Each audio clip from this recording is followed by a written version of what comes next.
¿Qué piensan de estas dos preguntas? Primero, ¿entender las razones por las que se cometió un crimen implica empezar a perdonarlo? Segunda, ¿castigar lo que no conocemos a totalidad nos convierte necesariamente en verdugos? ¿Qué piensan? Pues hoy para nuestro club de lectura tenemos El lector de Bernhard Schlink. Si no lo han leído, no se preocupen, no vamos a dar ningún spoiler, simplemente esto es una información del contexto histórico y un abrebocas que nos va a permitir entenderlo y disfrutar mucho más su lectura. Así que vamos allá.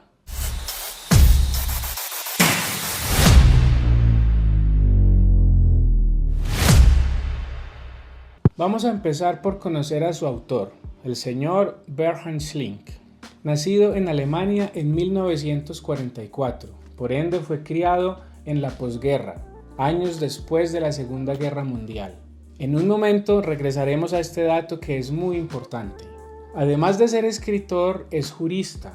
En 1998 fue nombrado juez de la Corte Constitucional de uno de los 16 distritos alemanes. Y además de esa profesión, desde el año 2006 es profesor de historia en la Universidad de Humboldt en Berlín, Alemania. Así que si juntamos a un hábil escritor, que a su vez es juez de la Corte Constitucional y encima de eso es profesor de historia, y lo ponemos a escribir un libro, el resultado es la primera novela alemana en la historia en alcanzar el puesto número 1 en ventas del New York Times.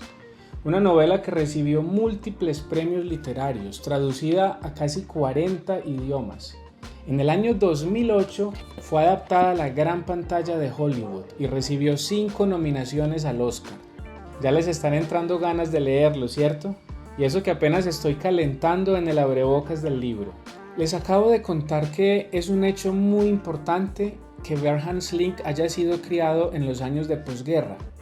La razón es porque él pudo ver de primera mano los estragos que el nazismo causó, el daño tan grande que le hizo a toda la sociedad europea.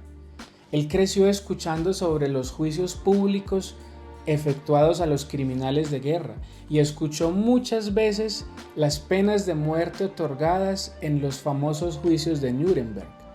Todo esto lo sensibilizó grandemente ante el tema de la justicia, qué es el bien y qué es el mal.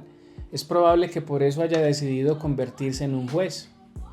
Ahora, en su libro El lector, él nos plantea un dilema moral.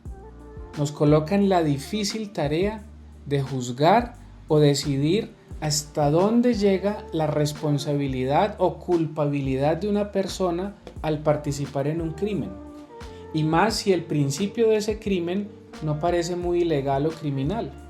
Y si a eso le sumamos que la persona que participa en el crimen es una persona sin educación, incluso quizás tan analfabeta, totalmente influenciable, ¿cómo podemos juzgarla?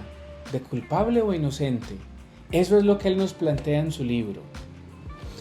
Este libro podemos catalogarlo como una novela política, porque la profundidad del dilema moral y político que nos plantea es enorme. Ahora, ¿por qué les digo que al principio el tema nazi tal vez no podía considerarse como criminal? Bueno, no vamos a hablar aquí del nazismo, porque en YouTube van a encontrar 1.400.000 videos y documentales sobre esto. Pero sí les voy a comentar que después de la Primera Guerra Mundial, Alemania terminó siendo un país totalmente empobrecido, sin fuentes de empleo, con millones de personas en la pobreza absoluta. En la década de los años 30, Hitler empezó a convertirse en un líder con el apoyo mayoritario de su país. Era un político perteneciente al Partido de los Obreros y fue un muy buen gobernante. Logró reactivar la economía alemana, logró devolverle la fe y el orgullo a sus ciudadanos en su país, creó miles de puestos de empleo y en menos de una década ya había posicionado a Alemania como una de las potencias más poderosas de Europa. Ese fue el principio del nazismo y podríamos decir de la Segunda Guerra Mundial. Y precisamente ese es el marco que queremos entender y comprender para poder disfrutar de la lectura de esta maravillosa novela política romántica que tenemos hoy. Este libro yo lo leí el año pasado y por lejos fue lo mejor que leí.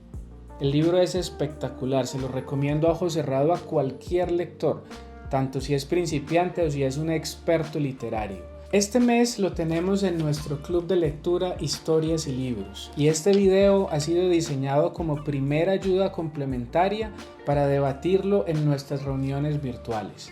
Espero lo hayan disfrutado. Si no han empezado a leer el libro, anímense, vale la pena. Por favor, no olviden suscribirse a mi canal. Felices lecturas.